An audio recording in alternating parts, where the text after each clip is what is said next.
John Hellaby and I were sitting in a New York bar in Times Square when two prostitutes came up and began hitting on me.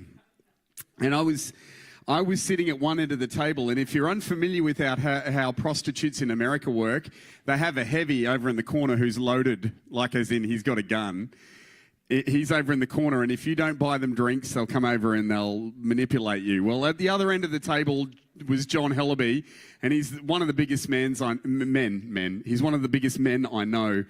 So I said to the ladies, thinking that this was a really smart way to go, I'm sorry, I know you're here for me to buy you drinks, but I really must let you know I prefer blokes. I'm gay.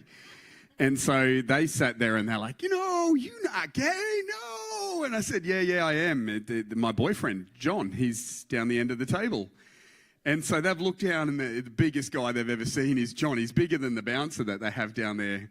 And the ladies go, no, he's not gay either. And I said, yeah, he is. Yeah, he is. He's definitely gay. He's gay with me. We're gay together. And then they said, give me something that would tell me that he's gay. I said, well, his nickname. And they're like, what's his nickname? And I said, oh, they call him the penetrator back in Australia. Unfortunately, John still has that nickname today. He's known as the penetrator, not just because he's really good with content that is market penetrating, but yes, if you see John around, you can go, hey, penetrator. Anyway, so how are my intros going? MC of the year? On that note, please welcome to the stage John Hellaby, the penetrator.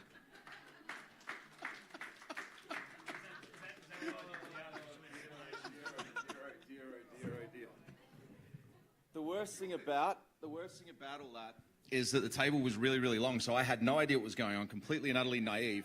And he's waving and winking at me, so I'm blowing kisses back, thinking I'm being a smartass. Well, that backfired, didn't it? Oh, dear. How do you start after that? An intro like that. All right. Who's ever been to a conference and we get to this point on day 2, brains mush, and we get in the car, drive home, and all of the amazing stuff that we were like, I'm going to implement that, I'm going to execute that, I'm going to remember that because it's so important in my business, magically vanishes out of our head. Yeah? So, knowing that I was speaking at this point today, I wanted to give you guys a frame to view the last couple of days through. And I'm going to back it up with some case studies. I'm going to back it up with some core data as well.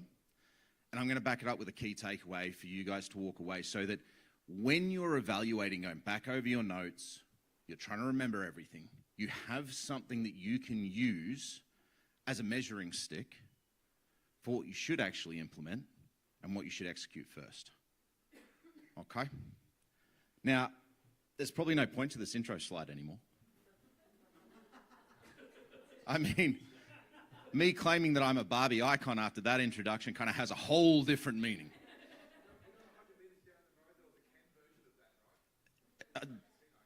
I know. Yeah. I just thought this would be funny until Shrav came along.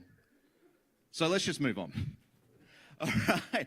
Look, Stephen Covey, The Speed of Trust. Who's read the book? No one? Great read. Check it out. One of the key points that he makes is trust is the new currency of our interdependent and collaborative world. One of the examples he gives is he talks about Warren Buffett buying a massive, I believe he bought Walmart for $22 billion on a handshake deal. Kind of insane that $22 billion could change hands on a handshake deal. And the quote that Warren Buffett gives on it is, they said that this would be how it was. We shook hands. I got the paperwork, and that's how it was. So when you're operating at trust, you're operating a hell of a lot faster. You're operating a hell of a lot cleaner. And when you operate cleaner, your costs are a hell of a lot lower. Who knows Brian Tracy? Well, not knows, but has heard of Brian Tracy. Brian Tracy has a fantastic takeaway. He says, 20% of your clients are going to cause 80% of your problems. Does that ring true for you guys? It does, right? In fact, I'm willing to bet more than half of you immediately had an image of that 20% come to mind, and you kind of cringed and got a little bit grumpy. Yeah? Yeah. So when we're operating at trust, when we're operating with transparency, and transparency is absolutely inherent to trust, it is vitally important. And when we're leveraging tech to do that, there's a whole lot of benefits to it in business terms. We can talk about increased efficiency. Now, the way that I define efficiency in really clean terms is it means I get more for less. More results for less work. More output for less input. Or the same output for less input. Everything that I talk about as we go through this and we look at the profit in tech and trust and transparency, I'm going to talk about it in the sense of getting more, doing more, higher revenue, efficiency, and so forth. But you can also reframe that to mean you get better work-life balance. You don't have to chase the $1 million a year agent status and all that. If that's not you, that's cool. Efficiency and technological benefits, trust and transparency can mean you can do exactly what you're doing now for less time, meaning you've got more time to live. So in your head, use those ideas as interchangeable because they're vitally important. But all of this happens when we apply technology, transparency, and trust effectively. What it actually means, and this is the framework that I want you to look at every single takeaway from the last couple of days through. If we apply this tech, transparency, and trust correctly, you get more human-to-human time. All of your tech, everything that we implement, should absolutely be about getting more human-to-human time. Because that is where your most dollar productive activities are. You hire admin people or get products to do the admin work for you because that's not your most dollar productive activity. Your most dollar productive activity is in the relationships and the human-to-human connection. So all of our tech must enhance that and must increase that.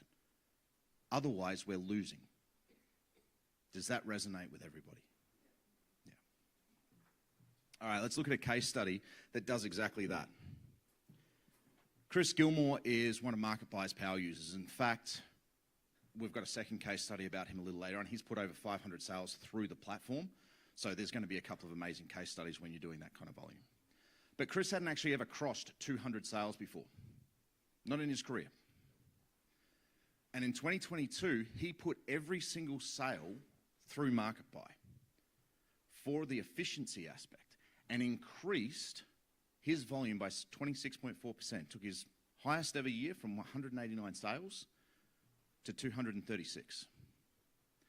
Now, we all could have had an increase like that in 2022, right? We all remember that market. How much fun was that? But here's the key. He did it without putting any extra staff on, without employing any extra technology. He already had MarketBuy in play. It didn't cost him an extra cent to increase his business by 26.4%. That's an effective and efficient use of technology. What it allowed him and his team to do was spend more time in front of potential clients, managing vendors and buyers, and getting the results. Another case study. Check my house price, another one of my little babies. So obviously, I've got intimate knowledge of these companies. One of the reasons they're on case studies, I've got some others as well. Check my house price. We launched marketing campaigns based off AI, taught AI to sound like me. Actually uploaded a webinar and said, this is me, sound like me. The call to action in this marketing campaign was simply to reply to the email and I would give them a call. We increased our monthly recurring revenue by 50.7%, increased the lifetime value of the client by, I believe it was 22.7%, and a 117% increase in new business. The total marketing spend on that was $984. Nearly $200,000 in additional annual revenue. We leveraged technology to increase the human connection, to increase the amount of time we were able to spend engaged with human beings. And it had massive results. NVIDIA. Who knows NVIDIA? They build some of the best video cards in the world. But they're also now building some of the best AI chips in the world as well. They've done their first annual study. They've found 69% of retailers are already implementing AI and seeing increases in revenue as a result across the board. But this is the big one. The McKinsey Institute.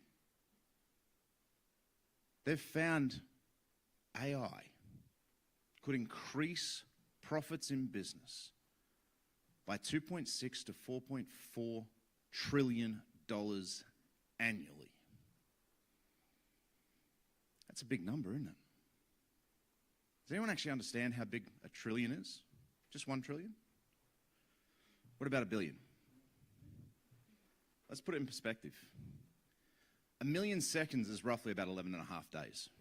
1 billion seconds is roughly about 31.7 years. And according to NASA, because Google couldn't even calculate this, 1 trillion seconds is 31,546 years. That is the impact. And the reason I've put this slide in here is so that we, who understand how long a second is and how long a year is, can understand the impact that AI can have on our business. This is one of those key takeaway points that as you walk out of here, I want you to sit there and go, holy shit. $4.4 trillion. How do I get a piece of that? Because that's more than enough to go around, am I right? There's only 8 billion of us on the planet. That's more than enough to go around. So how do we ensure that we see a piece of that pie using this technology? Does anyone want to take a guess?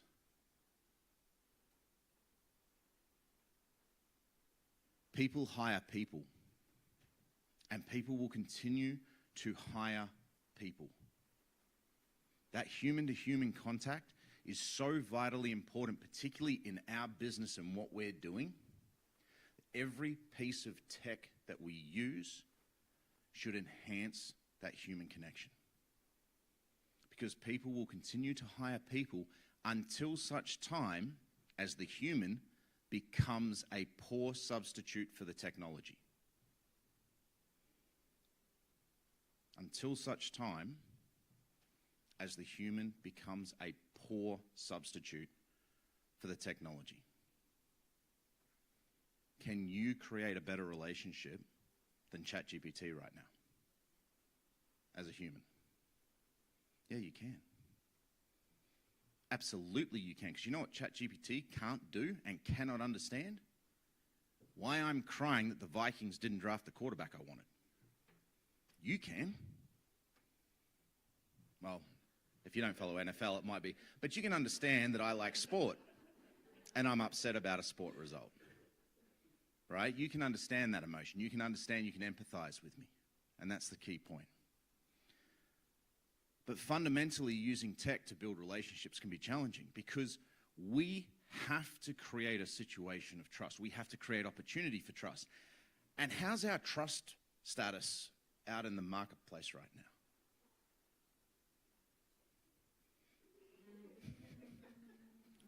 I love you, Joe.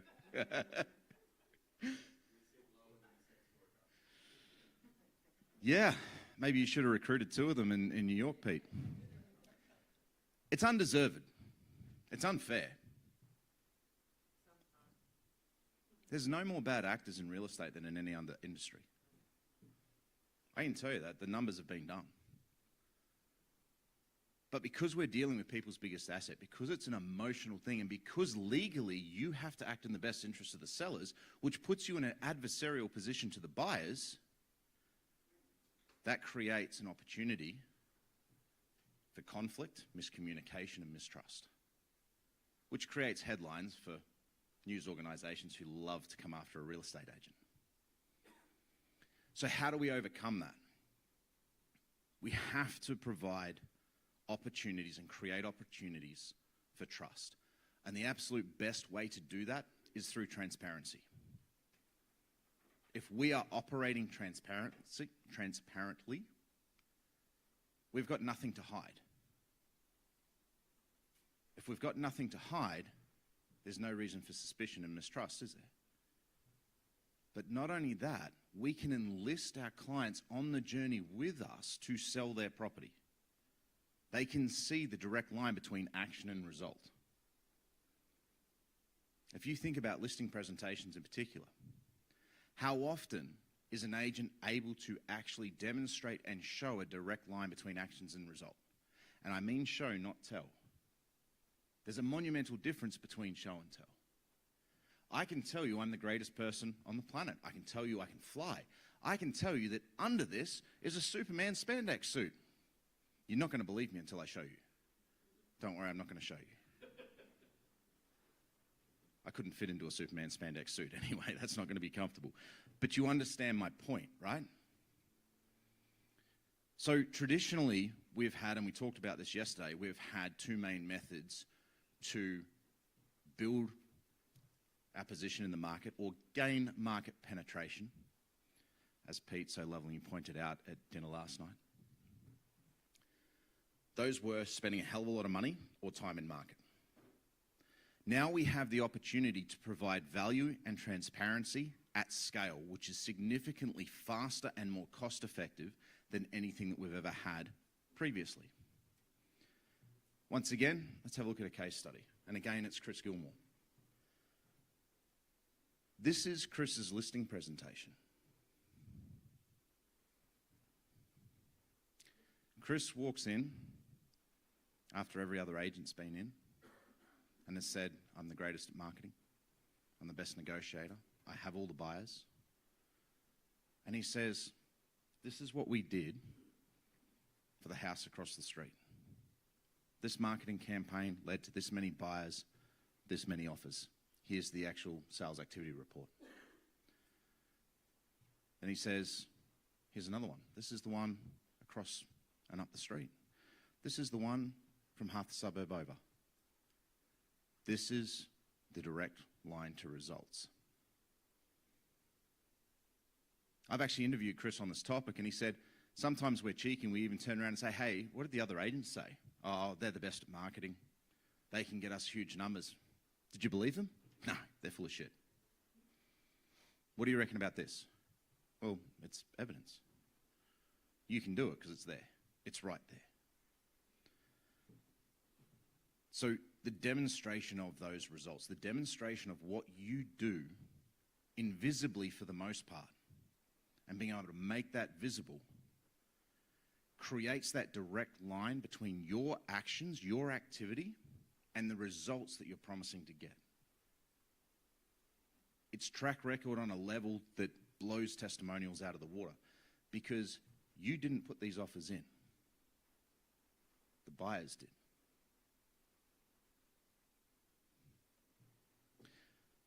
Best part about AI, as we talked about yesterday, 10 minutes of video makes 50 pieces of content. That transcription that we talked about, copying into ChatGPT, you can pump out all of this. There's another product called podnotes.app. Unfortunately, it's not on a lifetime deal. But if you upload you actually upload just the audio from the video, or you upload the video itself, it'll automatically create all of this for you. So when we're operating transparently, when we're demonstrating that direct line between activity and results, then we're providing value at the same time at scale through social media channels, through normal media channels, inviting people into digital sales rooms, content rooms, the whole works. We're able to establish authority and expertise at a rapid rate, operating transparently. And the best thing about video is everybody watching that video gets everything they need to form a one-sided relationship with you. So much of what we do and how we communicate comes down to nonverbal, body language. On a video, they get everything as though they were standing in front of you. And that allows them to create that emotional connection to you. You've got no idea who they are, but they feel like they know you. And people hire people. Most importantly, they hire people they know. So if you are providing this value, establishing authority and expertise, and operating in a transparent fashion where you are demonstrating the direct line between action and results, what is there to mistrust? Suddenly you're different to every other agent out there because they now have all of the evidence to know that you're not one of those real estate agents on the news. Does that resonate with everybody? So very, very quickly, some quick thoughts for you to walk away with as well. AI's content superpower. For ideas, ChatGPT, Bard, Claude can help you provide the ideas and the scripts, all the preparation work for you to be able to execute. Products like HeyGen create AI avatars, so you don't need to get on camera if you don't want to, except for that initial training period. So you can pump out a whole bunch of videos without even getting on camera. Who does that, does that appeal to people? Like, let's not get on camera, let's just type a whole bunch of stuff and we'll let the AI create us. You can pump out 100 videos in an afternoon doing that if you want. Repurposing. Minvo will take your long-form content, cut it into reels and stories, also give you a transcription to take it back into ChatGPT, request articles, blogs, emails, and other content. Or podnotes.app will do all of that just by uploading the file. Okay. Very quickly, a prompt. You obviously will get all these slides, but if you want, you can take as many photos of that as you'd like. There's a QR code from yesterday for Minvo for the taking long-form video, carving it up. It's still on a lifetime deal. Keep in mind those prices are US dollars, but lifetime deal, so saves you a fortune anyway. Below is a transcript of me speaking on a video. I'd like you to analyze my language patterns, tone, and the way I communicate so that you can imitate me in content that we will create after you finish this analysis, and then paste the transcript. This will allow ChatGPT to sound like you.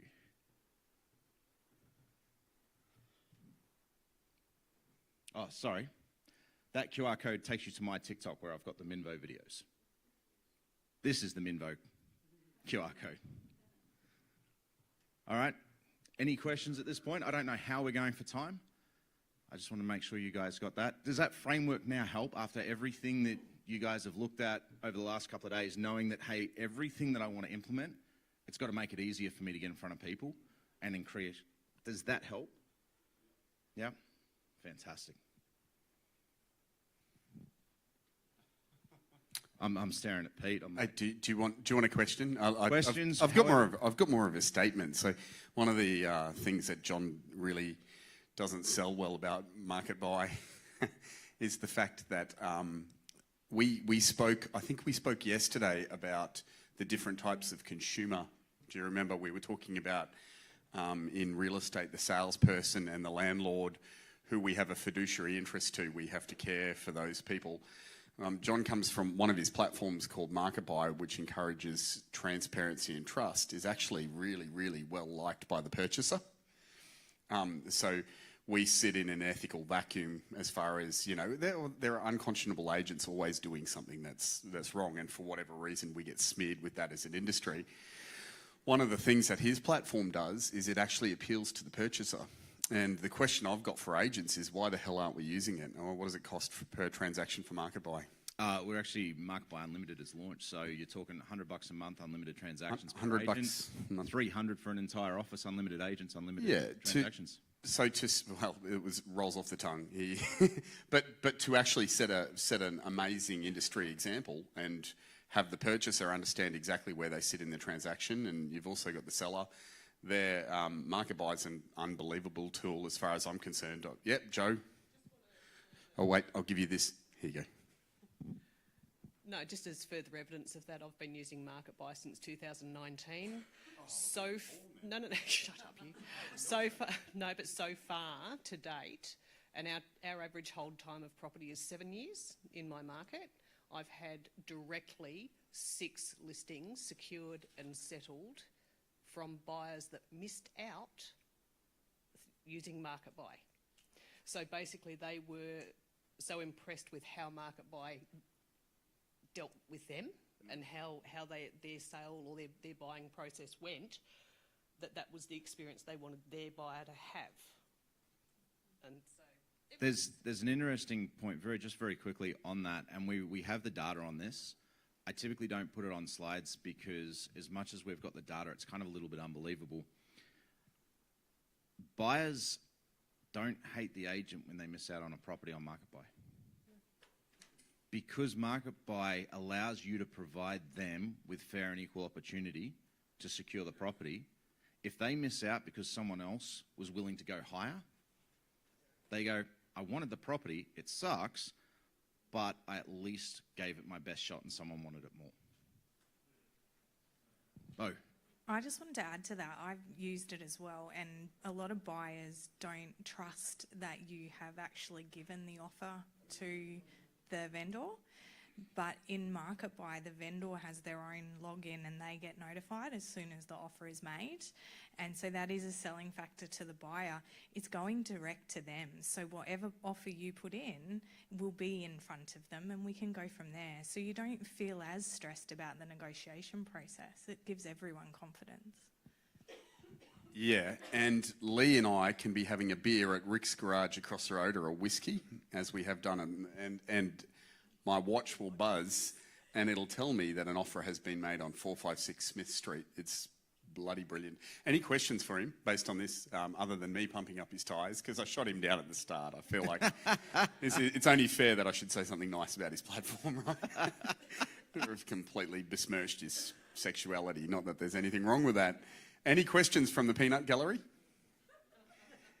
And it doesn't have to be about Market Buy. Do you even know what it does? No? Oh, this wasn't a Market Buy chat. No, I know. This was about transparency and trust. Well, and it led into that. Any questions for John on the transparency and trust side either? One point I'll just make, Pete, really quickly. Something that we have noticed and we've seen, and we've got the data to back it up.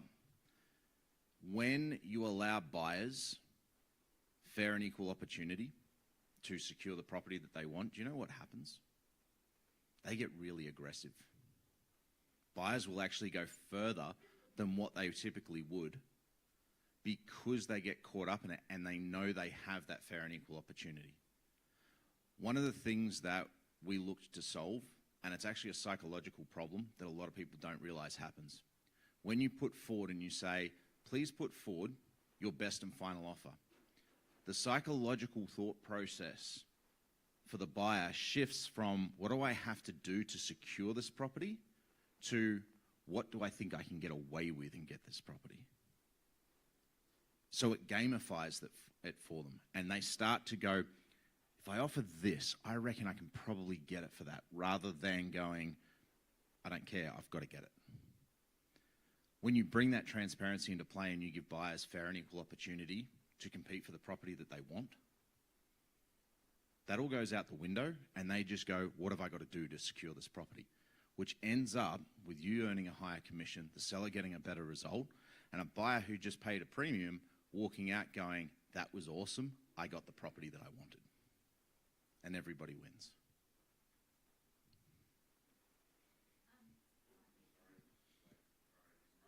He's run off with the mic. You give Pete a mic, he'll just disappear with it. Thank you. My question is, last year we saw a change in the market. Yes. A lot of agents are seeing one buyer on their properties. How does Market Buy help in that situation? Market Buy helps in that situation because Joe's in that market right now, aren't you, Joe? Joe's completed, I think you're up to 167 sales on the platform now. I keep tabs. So one of the ways that Joe uses it absolutely brilliantly is she'll actually use it to condition her vendors, first and foremost. And so that the vendors can actually understand and see, oh, look, we've only got the one offer. Now, Joe won't actually reveal prices on that property a lot of the time as well. So in Market Buy, you actually have multiple levels of transparency. You can have everything open where they can see prices, how many offers, how many buyers. They can never see who the buyers are, by the way. They just see buyer A. Same as like you guys engaging. By the way, I've got a winner to announce too shortly. I just remembered that. We'll very quick. At the end of today? I was going to do it now, but I can do it at the end. If that's all right, in Yeah, 30 we can minutes. do it then. That's fine. But Joe also use it, and this was genius.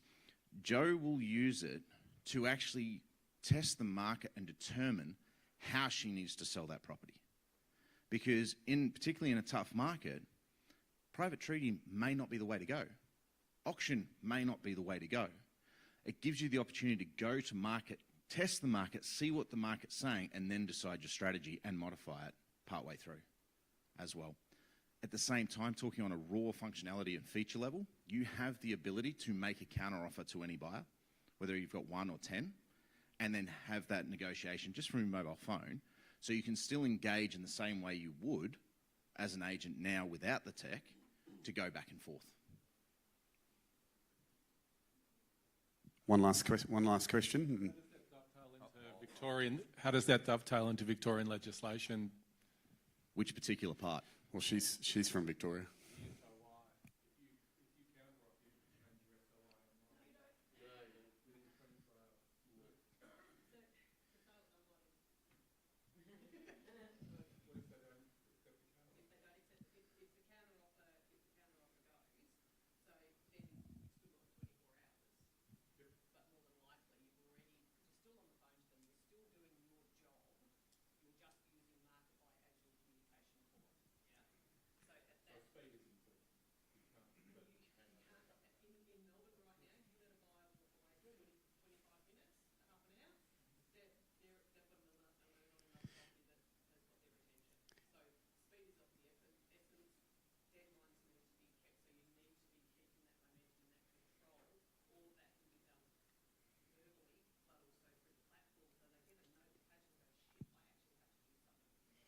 And on that, Joe, you're putting time limits on your counteroffers, aren't you? Yeah. So you can, when you make that counteroffer, you can say, you know what, this counteroffer is valid for 24 hours, 12 hours, whatever. So that you can create that urgency and make sure you've captured that attention to go, move now, or we move on from you.